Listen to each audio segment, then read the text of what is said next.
enough money to go back and live in Europe. So thank you. Okay, and I'm very pro the States. Well, I'm not sure I understood the whole question, but all I can say is that, and if I heard it correctly, you're talking about how do the two industries relate to defense industry. Is that right, on the energy industry? Maybe I missed the question. I don't know. Was that basically it?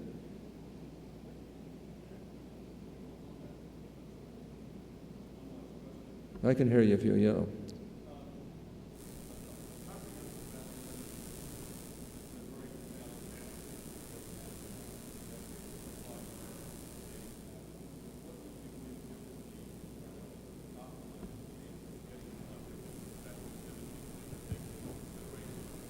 Efficiency, conservation, natural gas. Obviously, we'll still have coal and other fossil fuels, as well as renewables. What would I do to try and get a comprehensive balance so that we have a better energy system? Is that basically the question? Correct. Okay. Well, I think we've got to develop all forms of energy.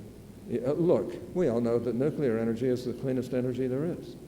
And we all know that we know how to take care of nuclear waste.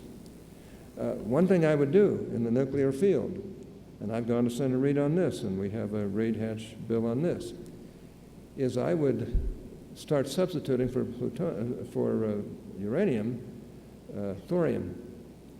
Thorium does not result in weapons-grade plutonium, which has been one of the big arguments of the so-called environmentalists. It emits a lot less waste in the end, but it does work, and we have a lot of thorium in this country. We ought to move ahead and do everything we can with regard to nuclear. We ought to move ahead and do everything we can with regard to natural gas.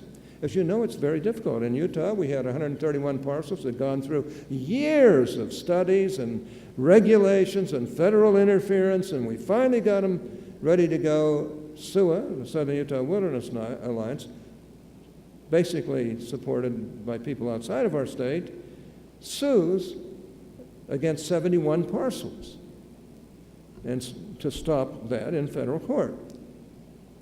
What happens?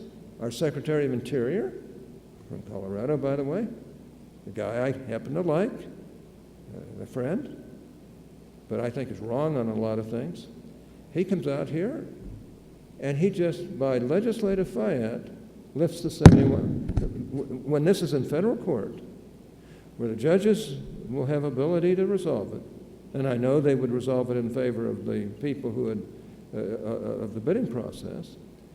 I can't conceive of any other way after everything that they've gone through to comply with federal regulatory affairs. He lifts the 71 parcels up by regulatory fiat. If that's the way we're going to run the country, it's a pretty pitiful way of doing it. And it's at a time when we need the energy.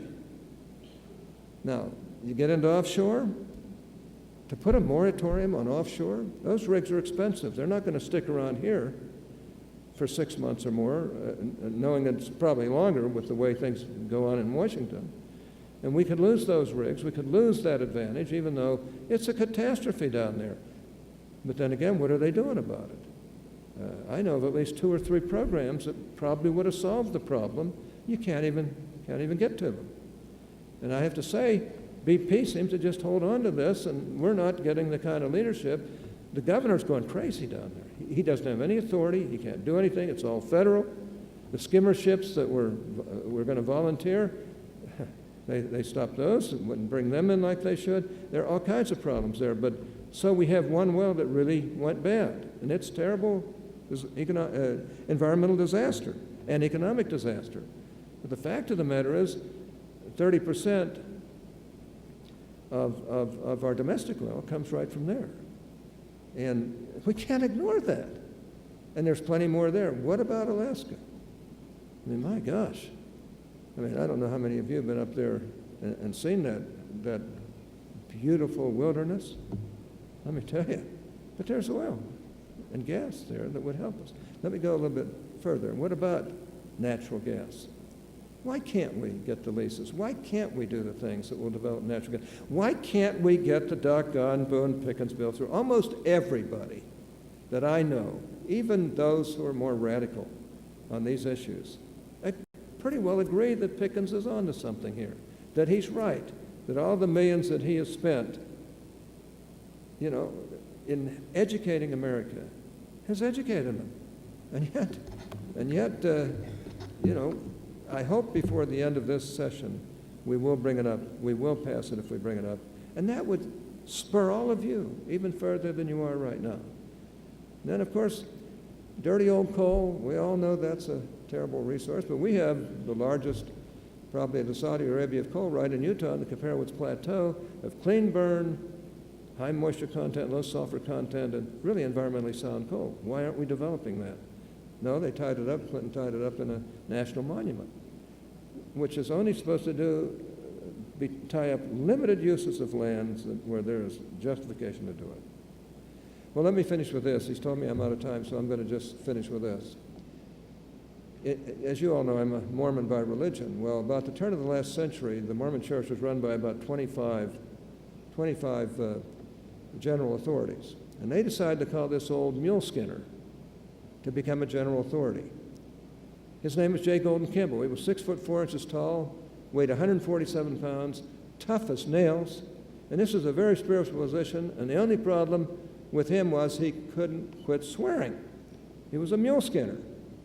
He would stand up in the Mormon tabernacle and swear a blue streak, and the president of the church would be pulling on his coattails saying, Elder Kimball, and he'd say, don't worry, President, you can't get too mad at me because I repent too damn fast. And he'd say things like that, and they'd be shaking like this. Finally, they called him in one day, and they said, Golden, we want you to go down to this congregation down in central Utah where, believe it or not, there may be a case of adultery. There may be a couple cases of fornication, and worse than that, some of these people are trying spirits, meaning, Mormons don't drink.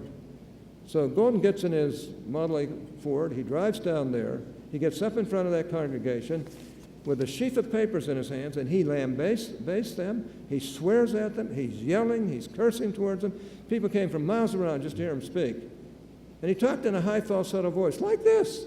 And he finally got to the end of his remarks and said, I'll tell you, I know you're all wondering what I have in my right hand, in this sheaf of papers.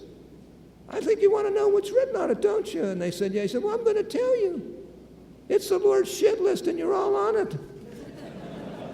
I want you all to know that none of you are on my bad list. Take care. It's great to be with you.